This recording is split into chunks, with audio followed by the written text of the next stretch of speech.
Hello, I'm RC Jim, and today we got a very different one for you.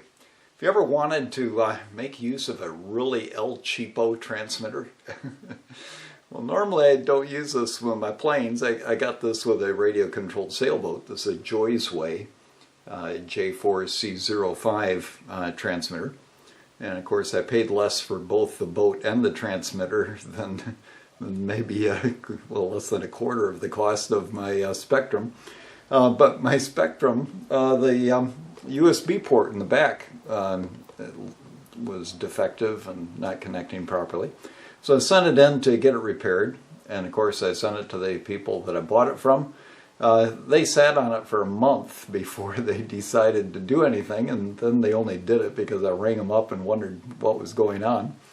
And so anyway, last week they finally sent it off to get it repaired. And they told me to wait a couple weeks, but I don't want to wait a couple weeks to start flying. So I thought, well, hey, this Joysway is a 4-channel transmitter. That ought to be able to fly an airplane, don't you think?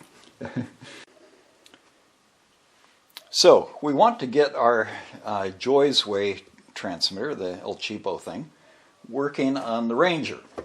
I had a Spektrum receiver in there, but I figured, well, that's not likely going to work with an off-brand sort of thing like this. And fortunately I had a spare receiver from Joysway. So I got their 4-channel receiver here, a J2C91R. And the first thing I did is I went to the plane and I said, okay, a throttle is obviously going to be channel 1, right? And so I plugged the throttle into channel 1, powered up the plane, holding on to it, be careful. Okay, and I get this happening. Okay, it says, okay, something's wrong, the throttle is up, you know, something isn't not the way it ought to be. So then I thought, well, you know, maybe I've reversed it. So we've got it in a normal position, and so I put the throttle into the reverse position, and I plug her in again being careful.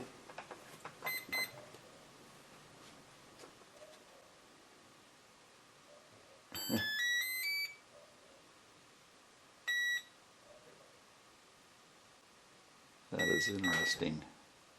Now it's going into a program mode. Okay, so strange things are happening. So anyway, that would seem to indicate that something is happening with channel 1 on that, but I tried a variety of different things and just didn't get any satisfaction out of it.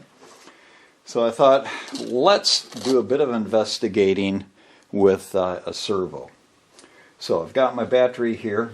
I just happen to have this nice little UBEC power supply thing where I can plug it into a battery and get the 3 amps 5 volts out of it, something suitable for a receiver. And just solder it up with a connection for a battery, and you got the thing to plug in to your receiver there. So I plug this in, and in this case I'm going to power up channel number 4. You could put it onto any of them and it's going to power the receiver. And you can see I got a green light there.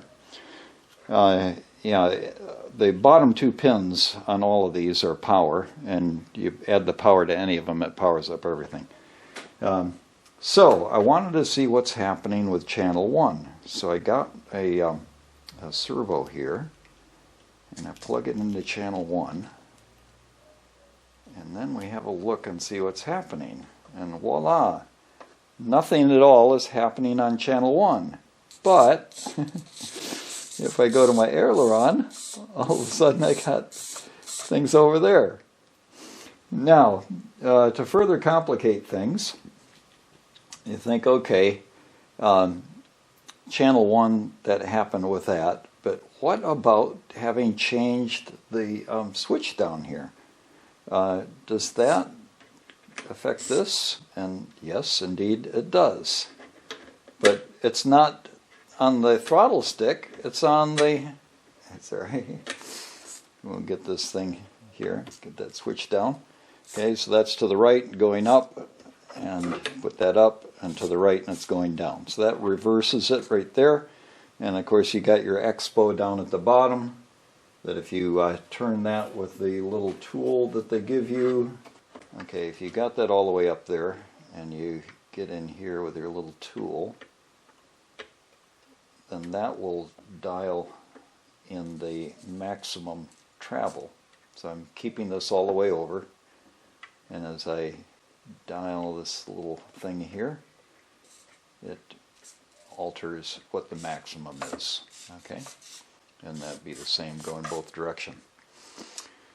Okay, so as we think about what was happening there, we flicked the switch here and it changed what was happening with the ESC, and instead of getting the warning signal that it's not at zero throttle, we go into a programming mode when we flick the switch here. And the reason for that was that this is channel 1, but that is not channel 1. Okay, channel 1 is over here, and so we had it plugged into channel 1. When we flicked the switch, when we went into reverse, it went to maximum throttle, and so when you plug it in with that, that triggers the programming mode and the ESC. When we have the switch in the other way, it's at whatever the expo is set as the position of that, which of course had no effect whatsoever, and where the stick was over here just has to do with this middle position on this one. So anyway, we were playing around thinking this was channel 1 and that was channel 1, but in fact this is channel 1 and that is channel 1. So what do we got here? Well, channel 1, aileron. Channel 2, throttle. Channel 3, elevator. Channel 4, rudder. On the switches down here, doesn't really correspond. Channel 1, channel 3 is the next one, channel 2, and channel 4 on the switches. So 1, 3, 2, 4. 1, 2, 3, 4. Okay, so aileron, throttle, elevator, rudder. So a bit of a mystery, but nonetheless, we've got it sorted out, and we'll be able to get the plane flying, and that'll give us something to do while we're waiting for a Spektrum to get fixed. All of that is a bit strange, but hey, you know, for I don't know what this thing is worth, $40 or something like that for a 4-channel transmitter. If we can get it to work, well, it'll be worth something. So, just thought that might be a help to you as you look for a use for something like this Joysway transmitter. I'm RC Jim. You have a great day.